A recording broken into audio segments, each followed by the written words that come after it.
these alcohol markers are not doing what I was expecting at all. I did something different with my coloring page today, and I'm not really sure if the results are good or really, really bad. But I've started now, so I guess this is what I'm working with. So what's different? It's time to finally open my Thomas Kinkade Disney coloring poster book again, which I haven't opened since I took on the coloring challenge with ADC Art Attack and some help from Moscow. Moscow? But this time, I'm on my own with my markers and pencils and these crazy tiny details. Because while the paper is thicker and the pictures are bigger than the Thomas Kinkade Disney Dreams book that I've colored a few times, strangely, the actual details in the pictures are smaller. This surprised me at first, but the smaller book is only using a section of the original paintings for each coloring page, whereas these posters are the entire picture crammed into a page. So it's a lot of detail on a page and there's a lot of page to color. But today is the day. When I've colored this book in the past, I've looked at different ways to color the black lines and even improve the quality of the paper. My first effort failed miserably, and while some of my other attempts were more successful, my favorite pages have been when I haven't tried to cover the black lines at all. But in every video, I've had so many comments suggesting one thing: gesso. But did I buy the right gesso? No. This was the right gesso. I think. Maybe? Is it?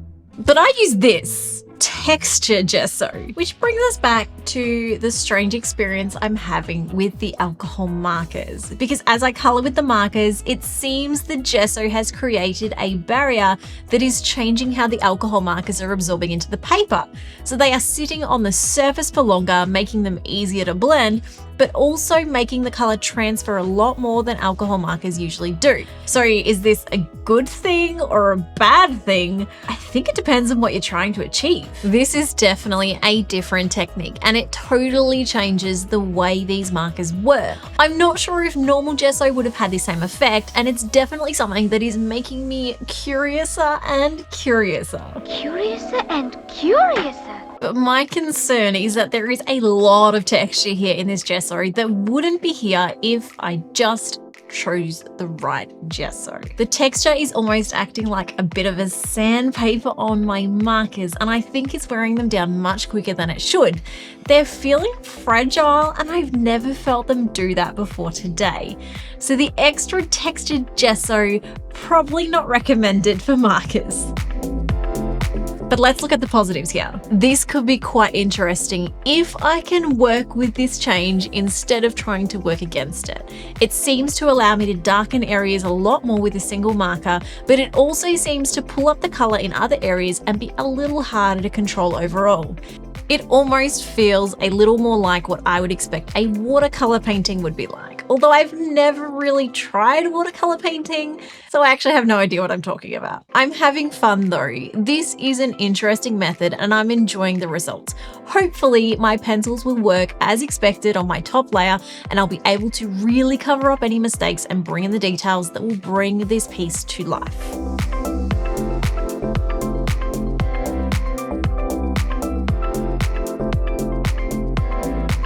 I love using markers alongside pencils, and you'll see me do this a lot with my coloring pages because it allows me to fill up a page quickly, build up the colors, but still work with the details that colored pencils can bring. Prismacolor and Luminance are two of my favorite brands that I go to often, and because I'm not familiar with the texture of this page, I want to use pencils that I am familiar with today. But I've also decided to include my new Artex colored pencils, and I reviewed these recently and was really surprised at how similar they were to the Prismacolor, but without the breakage and soft core.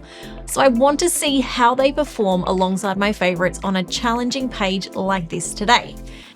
But before I go too far into coloring with my pencils, I want to quickly show you how I choose my colors for a page like this. When I color anything, I take two different approaches. I either start with a reference image like here, where I'm working from a Thomas Kinkade original painting, or I use a color palette like those I offer in the color catalog and the color cube. From there, I have already created these little swatch cards of all of my pencil colors that I can match up against my reference image or against my color palette cards to find exactly which colored pencils in my sets are the best match for what I'm working on. I've got blank templates available on my website if you'd like to make your own, or you can just use a piece of paper and color to the edge. I make a list of the colors that I see in my reference image, and this becomes my starting point.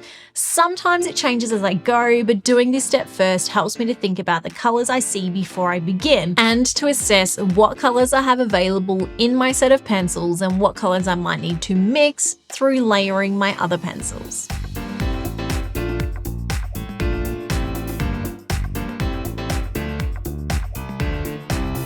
So the textured gesso is proving to make this more difficult than expected. There is way too much texture. It is acting like sandpaper and almost feels like I'm using soft pastels instead of pencils. This could be useful in the right context. If you wanted to use pastel pencils in a coloring book, this could maybe be a good primer. But in an image like this, where I really need to be able to do small details, this texture might end up being a bigger problem than I realized. It's creating a lot of extra pencil dust and I'm needing a lot more layers than planned, so this page is going to take me a while. When I drew in coloring books as a kid, I didn't have all of these predicaments. Creativity was simple. In fact, that's why I think coloring books are a great way for people to reignite their imagination as adults when they don't feel creative or just don't know where to start. But if you've been watching this channel for even just a few weeks, you'll know that I love being creative, and the more I create, the more I try to stretch myself and take bigger creative risks. This often comes with challenges and frustrations, but I love every moment of it, and every failure teaches me something new and gives me an opportunity to grow my creativity in an unexpected new way. And if this is your first time here, please subscribe and check out some of my other videos to see exactly what I'm talking about. I don't just color, I take coloring pages to the next level, and I'm constantly looking for new art challenges to try and new ways to bring you along for the journey. This channel isn't just about me, it's about you too, and I love getting comments about all the ways that you are taking your own creative risks and stepping out of your comfort zone to try new things. So let's be fearlessly creative together.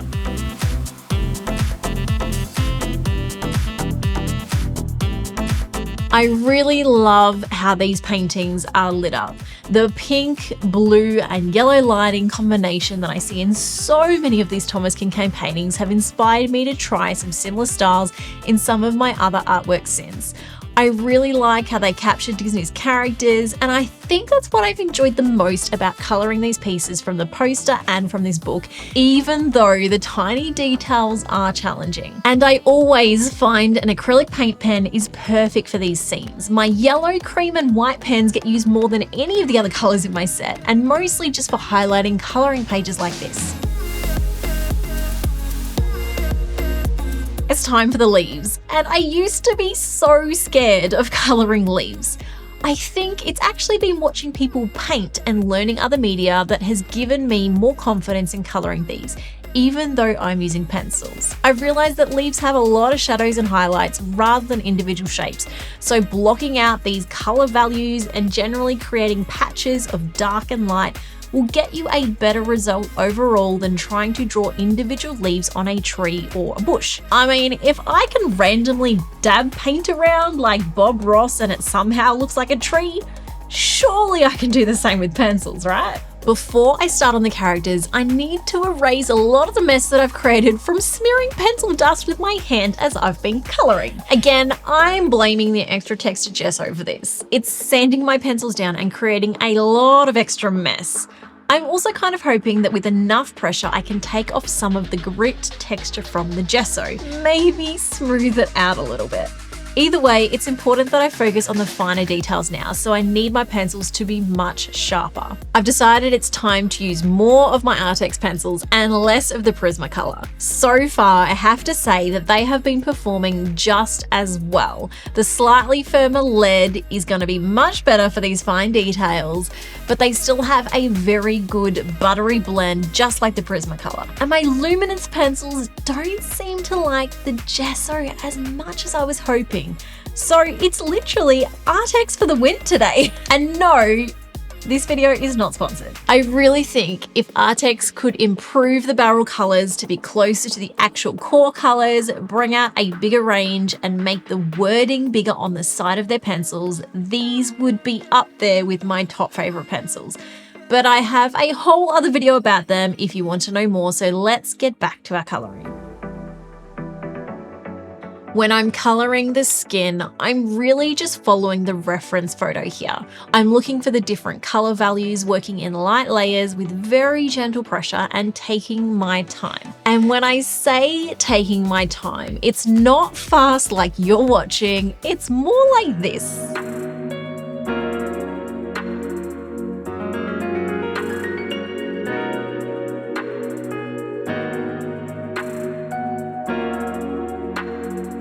This is why I don't put my videos up in real time. We would be here forever. But if you do want to watch me color this whole page at double time, I have a second channel where I have videos of all of my coloring pages with no talking, just music. My team have even started adding the number of each pencil as I go where possible so that you can try to color along, or at least watch the full process at an easier speed to copy my techniques. I don't have a specific order of how I approach my layers with colored pencils. Sometimes I start with the highlights, sometimes I start with the shadows. Either way, I work in light layers so that I can add or make changes as I go. So those lower layers don't have to be completely perfect, especially with how forgiving waxy pencils like this can be. Pencils that have a waxy core like the ones I'm using today tend to allow a lot of buildup of layers, so you can adjust the colors as you go. Not all pencils will work like this, so this is something that you'll get used to as you learn to work more with whatever pencils that you own. There's one thing left, and that's Rapunzel's beautiful hair. Hair is something that I don't feel as confident coloring, but like everything else, I just trust that if I keep working at it in light layers, it will look good by the end. Hopefully. We are always our own worst critics, and it's easy to focus on all the imperfections when you're looking at something so closely, but nobody else is looking at what you did wrong. They are looking at everything that you did right. So if, like me, you find it hard sometimes to see what's going on in your pictures, walk away, come back after a break, and try to look at the whole picture as if someone else had created it. Sometimes just reframing your art like this can help you to have a fresh perspective and to see it for the masterpiece that it is instead of being so critical on yourself. And if you hear me being critical of my own work in my videos sometimes, don't worry. I like to talk through my process to help you, but at the end of the day, I'm usually proud of what I achieve, even if I don't always enjoy every moment in the middle. It's part of my journey, and pretending it's all bliss isn't real and isn't always helpful to someone else watching who doesn't understand why learning new skills isn't a walk in the park for them. That's why I show you my mistakes, and that's why I share my negative thoughts at times, because it's to show you that it's okay to fail and that it's okay to be upset when you do. But don't stay there, and don't let that hold you back. Learn from it, use it, and move forward onto the next big thing. You'll learn more from your failures than you will from your achievements, and both are an important part of your creative journey.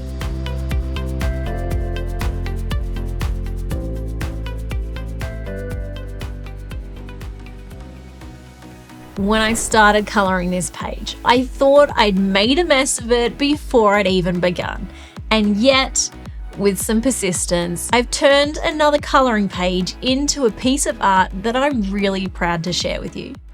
Wait a second, those alcohol markers didn't go through the page hardly at all. Is that from the gesso?